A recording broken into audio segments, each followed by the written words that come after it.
अस्सलामुअलैकुम रहमतुल्लाह। उम्मीद कि आप सब खैरियत से होंगे। एक बार फिर मैं जहांगीर सर आप तमाम लोगों को अलिफ लाम मीम चैनल पर इस्तकबाल करते हैं। साथियों, हम उम्र साथियों और हमारे अजीज तलबा, आज हम लोग उर्दू कवायद की दुनिया का बहुत अच्छा टॉपिक्स लेकर के आए हैं, और जो हर हमेशा या तो नॉलेज में होना चाहिए, या फिर एग्जाम के लिए अगर आप पढ़ रहे हैं तो एग्जाम्स में एक दो क्वेश्चंस आ ही जाते हैं, यानी साबके और लाहिके। इसको हमको समझना है आज कि उर्दू के कवायद की दुनिया में साबके और लाहिके के क्या मकाम है, और किस तरीके से ट्रिक के साथ, बहुत आसानी के साथ आप समझ सकते हैं कि साबके को हम किस तरीके से पहचान लेंगे और लाहिके को हम किस तरीके से पहचान लेंगे। हम लोग बिना देर किए छोटे सा वीडियो में हम लोग कोशिश करते हैं आज ये समझने की कि ऐसा कौन कौन सा लफ्ज है और किस तरीके से हम लोग साबका और लाहिका को समझ पाएंगे आसान तरीके से। देखिए, आपके बोर्ड पर बिल्कुल सामने में दिख रहा होगा, एक इधर है साबका और एक इधर है लाहिका। बिल्कुल दोनों आपको दिख रहा होगा। मैं समझता हूं बहुत आसान तरीके से आपको हम समझाने की पूरी कोशिश करते हैं आज कि साबका और लाहिके में क्या डिफरेंसेस हैं। देखिए, साबका का क्या डिफिनेशन है और लाहिका का क्या डिफिनेशन है वो समझिए। पहले देखिए, साबका कहता है कि वो अल्फाज, क्या कह रहा है, वो अल्फाज या हरूफ जो किसी मुस्तकिल लफ्ज के शुरू में आकर, यानी कोई हरूफ है उसके शुरू में ही आकर के, बाद में नहीं, पहले से कोई लफ्ज है, उस लफ्ज के शुरू में आकर के और अपना मीनिंग दे दे जी, उसके साथ मिल करके। समझ लीजिए क्या बोल रहा हूं मैं। साबके में क्या होता है कि कोई लफ्ज जो है वो हर्फ या हर्फ हो या लफ्ज हो सकता है, जो किसी मुस्तकिल लफ्ज के कोई पहले से वहां लफ्ज मौजूद है और उस लफ्ज के शुरू में आया, बाद में नहीं, शुरू में ला करके, और जैसे उसमें सटा, उसका क्या हुआ, अल्फाज की तश्कील हो गई, नया अल्फाज बन गया, नया मीनिंग हो गया उसका जी। पहले से कोई बैठा हुआ था और उसके बगल में आकर के कोई आगे से, उसके पीछे से आकर कोई बैठ गया जी। फॉर एग्जाम्पल देखिए, इसका डिफरेंस यही है कि वो अल्फाज या हरूफ जो किसी मुस्तकिल लफ्ज के शुरू में, बाद में नहीं, बस दो ही टेक्निक है यहां पर, एक बाद एक शुरू। तो मुस्तकिल लफ्ज के पहले यानी शुरू में ही आकर के नए अल्फाज की तश्कील दे देता है, नए अल्फाज को चुन लेता है, उसका मीनिंग बदल जाता है फिर, ठीक है। इसको हम बोलते हैं साबके। अब साबके को हमको समझना है कि किस तरीके से हम समझेंगे सर कि ये साबका है और ये लाहिका है। देखिए, हम 4-5 एग्जाम्पल लेकर के आए हैं और बहुत सटीक एग्जाम्पल है, बस ध्यान से आपको सुनना है, आपको पूरी बात समझ में अभी हम आपके दिमाग में डाल देंगे कि किस तरीके से साबका का हम पहचान करेंगे और किस तरीके से हम लाहिका का पहचान करेंगे। देखिए, सबसे पहला है अलिफ को जबर है, अलिफ जबर आ। आप जब अलिफ जबर आ है तो इसका मतलब होता है नहीं, इसका मीनिंग ही होता है नहीं, ठीक है। अब जब इसका मीनिंग है नहीं, तो देखिए, ते लाम है, मीम ते है, मीम रे है, और एक और छूत है ये। चलिए अब देखिए गौर से, अलिफ जबर है, अलिफ जबर का मतलब होता है नहीं, इसका मीनिंग होता है नहीं।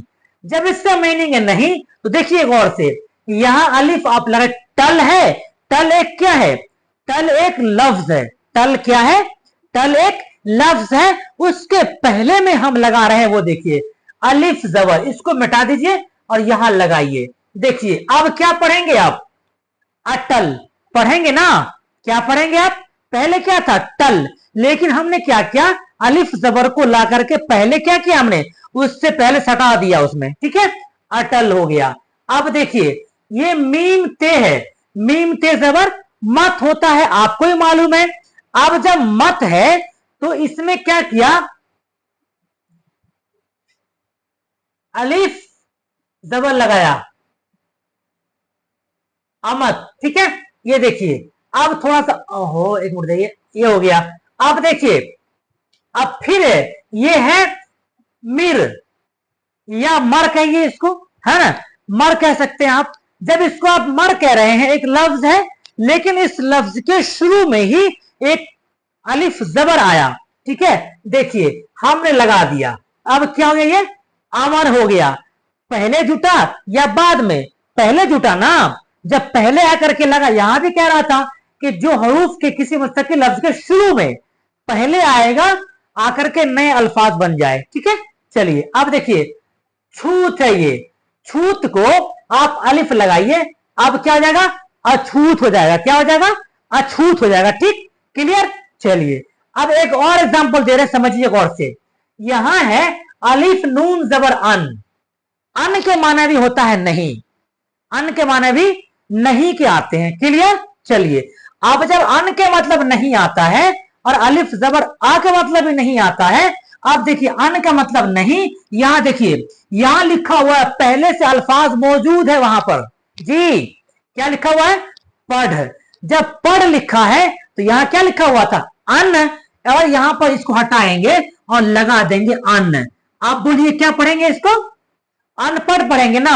वो अलग बात है कि हम इसको ऐसे नहीं लिखेंगे, लेकिन आपको हम सिखाने की बात कर रहे हैं कि जहां पर भी पढ़ से पहले अन आएगा तो आप समझ लीजिए अलिफ जबर आ जाए, अन आ जाए, ला आ जाए, बद आ जाए, सदर आ जाए, कम आ जाए, तो आप समझ लीजिए कि ये साबके हैं, इसमें लाभ का लायका का कोई जगह नहीं हो सकता है। चलिए अब देखिए यहां मिटा रहे हैं, यहां पहले से मोल, क्या है, मोल है। अब जब मोल है, एक लफ्ज है, हम इसके शुरू में लगा रहे हैं अन, अब क्या हो जाएगा, अनमोल। वो अलग बात है कि ये ऐसे नहीं लिखाएगा, बस आपको हम सिखा रहे हैं जी, उसके लिखने का तरीका है अनमोल, ये ऐसे लिखाएगा, ठीक है। लेकिन हम आपको सिखा रहे हैं कि साबका पहले आएगा, किस तरीके से आएगा हम समझ जाएंगे। चलिए उसके बाद है जान, वहां क्या था, अन, अन को लगाइए आप, अनजान, लेकिन ऐसे ये लिखाएगा नहीं, आपको हम समझाने की बात कर रहे हैं। लिखाने की बात अगर होगी तो अनजान ऐसे लिखाएगा बॉस, ठीक है, समझ गए आप, अनजान। एक और है बन, अब जब बन है पहले से लफ्ज मौजूद है, अब देखिए इसको हटाइए, क्या लगाया आपने, अन, अन बन। वो अलग बात है कि ये ऐसे नहीं लिखाता है, कैसे लिखाएगा, अन बन, है ना, अन बन, ये ऐसे लिखाएगा। लेकिन हम आपको सिखाने की पूरी कोशिश कर रहे हैं किस तरीके से आप समझ जाएं कि साबका को हम कैसे पहचान लेंगे। उसमें कुछ ट्रिक्स हैं, कुछ लफ्ज हर्फ ऐसे हैं जो अक्सर और बेशतर वो आते हैं, और उसी को हम लाने की पूरी कोशिश किए हैं, इससे आपको बात समझ में और आ जाए। देखिए एक लफ्ज है ला, क्या है, ला, ला का मतलब भी होता है नहीं, ला का मीनिंग भी नहीं के आते हैं। चलिए देखिए हासिल लिखा हुआ है, ला हासिल, ठीक है। उसके बाद देखिए वलद लिखा हुआ है, ला वलद। उसके बाद लिखा हुआ है जवाल, क्या होगा, ला जवाल। देखिए तो ये तीनों क्या है, बिल्कुल आपको आसान लग रहा होगा कि सर ये तो मेरे लिए हलवा हो गया, एकदम कुछ नहीं है। अब कभी भी आएगा मैं बता दूंगा जी, अलिफ जबर, अलिफ नून, लाम, बद, सदर, कम, ये जितने वीआईपी लफ्ज हैं वो पहले आते हैं अक्सर और बेशतर, और इसी समय से पूछा जाता है, कहां से पूछता है एग्जामिनर। चलिए हो गया। अब आइए एक है बद, अब देखिए बद का मतलब होता है बुरा, बद का मीनिंग क्या होता है, बुरा होता है। अब देखिए बद मिजाज, यहां मजाज लिखे से लिखा हुआ है, अगर लिखेंगे खुश मजाज तो वो भी हो जाएगा जी, बद मजाज, लेकिन दोनों कहां लग रहा है, बद मजाज भी लिखेंगे तो होगा और खुश मजाज लिखेंगे तो भी चलेगा, दोनों कहां जाएगा, दोनों आपको मजाज से पहले आ रहा है, इसका मतलब है कि ये सबका है, ठीक है। चलिए अगला है चलन, ये क्या है, बद चलन, बद लिखा हमने और चलन पहले से मौजूद है, यानी कि पहले आकर के सट गया, उसमें क्या हो गया, सबका। उसके बाद देखिए तमीज, क्या बद तमीज, ये क्या हुआ, सब साबके हैं, बहुत आसान तरीके से मैं समझा रहा हूं आपको साबके और लायके को। हमें उम्मीद है कि आपको बहुत मजा आ रहा होगा वीडियो पढ़ने में। चलिए इसके बाद है सदर, क्या है, सदर, क्या है, सदर। अब जब सदर है, सदर के माने ही होते हैं आला के, क्या होते हैं, बोलिए सदर की मीनिंग ये होता है आला के। जी हाँ। अब देखिए सदर जब लिखा हुआ है, मकाम पहले से हम लिखे हुए हैं, ठीक। अब देखिए सदर मकाम, सदर मकाम हो गया, एक लफ्ज बन गया। पहले मकाम मतलब घर था, है ना। अब जब ये पहले आकर के जुड़ गया सदर मकाम, मतलब इस घर का जो सदर है, जो हेड है, बॉस है, ठीक है, वो हो जाएगा सदर मकाम। चलिए उसके बाद है मुदर्रिस, पहले से मतलब एक मुदर्रिस। क्लियर। अब देखिए आला है, सदर का मतलब क्या होता है आला, तो हम यहां लिख रहे हैं सदर, सदर मुदर्रिस। अब क्या हो गया सदर मुदर्रिस, इसका मतलब हो गया आला, मतलब मुदर्रिस में भी सबसे आला, यानी हेड मुदर्रिस, हेड मास्टर, ठीक है ना जी। तो सदर क्या हुआ, आपको साबके में जाएगा, अब मुदर्रिस पहले से मौजूद था। चलिए उसके बाद है ज्यादा, ज्यादा, सदर ज्यादा, सदर ज्यादा, क्या हुआ सदर ज्यादा। ये जो अल्फाज हैं ये आपका कहा जाएगा साबके में। एक और एग्जांपल देख लीजिए गौर से आप, कम, क्या है कम। अब देखिए कम में कैसे होगा, कम का मतलब होता है ये थोड़ा, है ना। देखिए अकल, अकल तो पहले से, अकल तो अकल है नहीं, अब कह रहा है अकल से पहले क्या लगाएंगे, अकल लगा रहेगा कम, तो कम अकल मतलब थोड़ा अकल, है नहीं। तो कम क्या कहलाया, ये आपको साबके वाला हर्फ हो गया, ठीक है। उसके बाद देखिए सुखन लगाए हुए हैं, कम सुखन, क्या हो गया कम सुखन हो गया। उसके बाद है जोर, जोर मतलब क्या होता है ताकत, है ना। कह रहा है कमजोर, कमजोर, क्या बोल रहा है कमजोर। ये क्या हुआ, ये आपको साबके हैं, हालांकि बताने के लिए तो बहुत सारे हैं, लेकिन समझाने के लिए बहुत थोड़ा ही काफी है आपके लिए। अगर आपको कम टाइम में आपको मैं समझा दूं, इससे अच्छा और क्या हो सकता है आपको, कि साबका को हम किस तरीके से पहचान लेंगे कि ये साबका है। अल्फाज पहले से मौजूद रहेगा, उसमें पीछे से आकर के उसमें लग जाता है, ठीक है। चलिए अब हम जानते हैं लायका के बारे में, ठीक इसका अपोजिट है, यानी साबका का ठीक अपोजिट क्या है, लायका है। साबका में क्या होता था कि पहले जुड़ना है, और लायका में क्या होता है कि वो बाद में जुड़ता है। जी बस इतना ही का फर्क है, इतना ही का डिफरेंसेस है। देखिए वो अल्फाज या हरूफ जो किसी लफ्ज, मुस्तकिल लफ्ज के आखिर में आकर के अपना लफ्ज की तश्कील कर दे, यानी बना दे। जी देखिए अब हम बता रहे हैं आपको आरा, अक्सर ये 5 में से पूछता है, अक्सर और बेशतर। चलिए आरा, अब आपको पूछ देगा कि सवारना, सवारना, है ना, सवार, सवारना, ये सवारना क्या होता है, ये सवारना जो है ये मीनिंग है किसका, आरास्तन, मतलब ये फारसी लफ्ज है, आरास्ता मतलब सवारना, आरा मतलब क्या होता है सवारना, इसी से नाम पड़ा आरा मशीन। जी समझ लीजिए, आरा का मतलब ही होता है सवारना। लकड़ी का मोटा मोटा गट्ठर जाता है, और फिर उसको जो है मशीन में जा करके डाल करके बेहतरीन से उसको जो चीज बनाना होता है सांचे में उसको निकालता है, यानी उसको संवारता है। तो आरा का मतलब क्या होता है, संवारना ही होता है जी, सजाना होता है, ठीक है। चलिए अब देखिए ये जहां लिखा रहेगा, जहां के आगे में आप लगाइए आरा, जहां आरा, ये क्या हुआ, ये लायका हुआ। क्यों, क्योंकि एक लफ्ज पहले से मौजूद था और उसके पीछे में आकर के वो क्या हुआ, आगे में आकर के लग गया, ठीक है। बज्म, बज्म के आगे में लगाइए आरा, बज्म आरा, ठीक है, बज्म आरा यानी घर को संवारना, है ना जी। बज्म आरा महफिल को संवारना हुआ, ठीक है, बज्म आरा। आरा मतलब संवारना, आरा कब लगेगा, लायका में, कब, आखिर में आकर के उसमें लगेगा और मीनिंग अपना वो दे देगा। चलिए बाज, अब आता है, बाज का मतलब होता है मीनिंग खेलना, बाज में क्या होता है खेलना होता है। अब आता है आतिशबाज, आप समझ गए, आतिश मीन्स क्या होता है, आतिश का मतलब होता है आग, यानी आग से खेलने वाला, ठीक है। क्या हो गया आतिशबाज, आतिश एक लफ्ज है पहले से मौजूद है, लेकिन उसमें क्या हुआ, बाद में एक लफ्ज आकर के उसमें जुट जाता है, यानी कि आतिश मतलब आग, उसके बाद बाज का मतलब हो गया आपको खेलना, यानी आग से खेलना, ठीक है। उसके बाद देखिए दगा लिखा हुआ है पहले से, और एक सटा रहे हैं और हम बाज, ठीक है, क्या हो गया दगाबाज, जी हो गया। कब, ये कहां आ रहा है, लास्ट में आ रहा है ना जी। अब देखिए बान, बान का मतलब होता है मुहाफिज, हिफाजत करने वाला, बान मतलब हिफाजत करने वाला, ठीक है। देखिए बाग, बाग पहले से लिखा हुआ है बागबान, वो अलग बात है कि ऐसे लिखा नहीं जाएगा। ये देखिए बान तो हम लिख दिए, लेकिन ऐसे लिखा नहीं जाएगा। कैसे लिखा जाएगा, बागबान, ठीक है, ये लिखा जाएगा, सही तरीका है। हम बस आपको सिखाने की बात कर रहे हैं। बाग बान को लगा देंगे तो क्या बन जाएगा, ये लहका बन जाएगा। उस तरह देखिए फिर दर लिखा हुआ है, दर का मतलब होता है दरवाजा, क्या होता है, दरवाजा। अब कह रहा है दरबान, बान को लगाइए आगे, दरबान जी। कहते हैं ना कि दरबान वहां खड़ा है, ये क्या है, यानी कि दरवाजे पर कोई मुहाफिज है, हिफाजत करने वाला आदमी खड़ा है, उसी को बोलते हैं दरबान जी। दर का मतलब क्या हुआ, दरवाजा, गेट, और बान मतलब क्या हुआ, मुहाफिज, यानी कि हिफाजत करने वाला।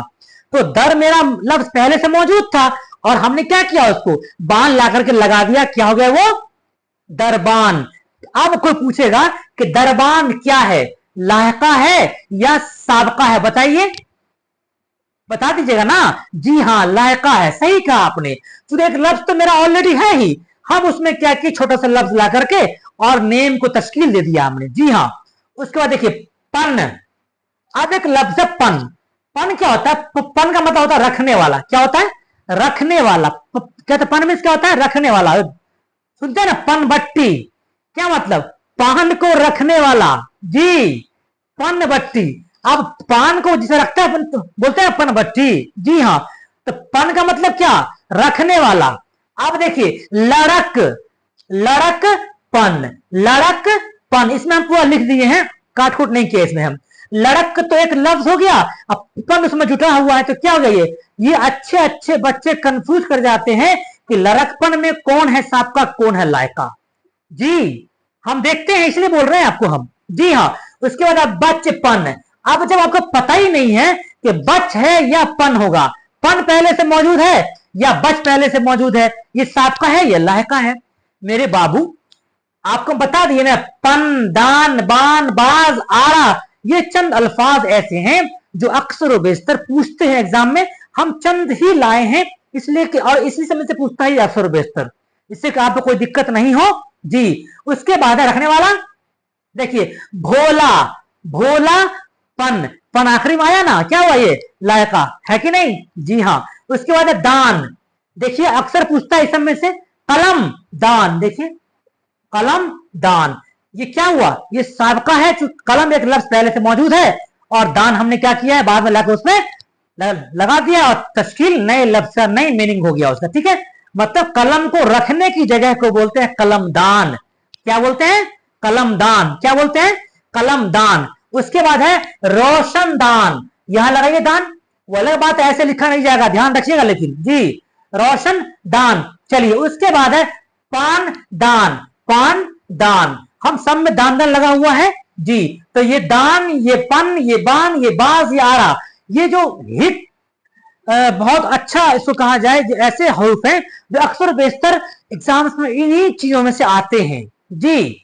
तो हमने सोचा कि आपको ये साबका और लायका बता दूं, मुझे उम्मीद है कि आपको बहुत बेहतरीन तरीके से हम बतलाने की पूरी कोशिश किए हैं कि साबका और लायका में क्या डिफरेंसेस है, हम किस तरीके से, आसान तरीके से हम समझ पाएंगे कि इसका मीनिंग क्या है। पहले से अल्फाज मौजूद होगा जी, पहले से अल्फाज मौजूद होगा, बस करना क्या है, पहचानना यह है कि ये पहले है या बाद में है। जब तक आपको उस लफ्ज का मीनिंग नहीं मालूम रहेगा तब तक आप नहीं समझ पाओगे कि ये बचपन में पन है साबका या लायका है, या बच सबका या लायका है, ठीक है जी हाँ। मुझे उम्मीद है आपको मेरा वीडियो अच्छा लग रहा होगा। अलिफ लाम मीम चैनल आपके लिए पुरजोर कोशिश कर रहा है, बेहतरीन तरीके से अच्छा मार्क्स दिलाने की जिम्मेदारी ले रहा है। और फिर एग्जाम तो छोड़ दीजिए, आप कॉम्पिटिटिव एग्जाम की मैं बात कर रहा हूं, आपको नॉलेजेबल बनाऊंगा इंशाल्लाह। उर्दू काबाइल की दुनिया हो, 9वां 10वां 11वां 12वां उर्दू की बात हो, है ना, इंशाल्लाह मैं आपसे वादा किया हूं और करके रहूंगा। बस आपका मुझे साथ चाहिए हमेशा, इंशाल्लाह बहुत आगे चलेंगे हम लोग, बहुत कुछ करेंगे हम लोग। मेरा आपसे इल्तिजा है मेरी आपसे गुजारिश है, दरखास्त है मेरे लाल कि तुम कर सकते हो, करो। अब भी नहीं जागे हो, जाग जाओ। नहीं जागोगे 4-5 महीने के बाद बहुत पछताओगे, फिर कहोगे कोई सर था अलिफ लाम मीम चैनल पे जो आकर के मुझे कहा था। अगर बुरे दोस्तों के साथ अब भी हो तो छोड़ दो उसका साथ, ये मेरा आपसे गुजारिश है, इल्तजा है जी। अगर आपकी सहेली को नहीं पढ़ने वाली है, छोड़ दीजिए उसको अपने हाल पे। आप पढ़िए, आप में सारी चीजें मौजूद हैं, बस मेहनत कीजिए, खूब मेहनत कीजिए, आगे बढ़िए, सबसे आगे बढ़िए, और इतना आगे बढ़िए कि आपका बाप माँ का जीना चौड़ा हो जाए कि मेरा बेटा मेरी बेटी ने करके दिखा दिया। और आप कर सकते हो भाई, आप में सारी चीजें सलाहियतें मौजूद हैं, बस एक कमी है मेहनत। जिस दिन आप उठ गए कमर बांध करके, कोई माई का लाल आपको रोक नहीं सकता है जी। आप में वो गुण है, वो सिफत है आपके अंदर जी।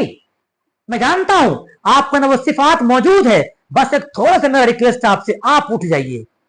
जहां है, जिस स्टेप में, जिस जगह पर है, आप तैयार होइए कि हमें करना है, हमें अच्छा करना है। चूंकि इंटर एक ऐसा बेसिस होता है, इंटर एक ऐसा बेस है, या कोई भी एग्जामिनेशन एक बेस होता है बच्चों का, उसमें अगर आप एक आध नंबर 2 नंबर का क्वेश्चन आया और फिर भी गलती होगी अगर, तो बड़ा अफसोस होता है कि अरे यार मुझे तो ये आ रहा था, फिर हम क्यों नहीं बनाए। पता है क्यों नहीं बनाया आपने? या तो आप ईमानदारी से नहीं पढ़े, या फिर आप ओवर कॉन्फिडेंस में चले गए जी, कि हमने सही बनाया यही है। ध्यान से पढ़े नहीं, आप लगा दिया था, हम तो पढ़ के आए थे, यही तो है इसका आंसर, यहां आए तो गलत है। चलिए हम लोग फिर बात करते रहेंगे अगला वीडियोस में। आज के लिए बस इतना ही, खुदा हाफिज।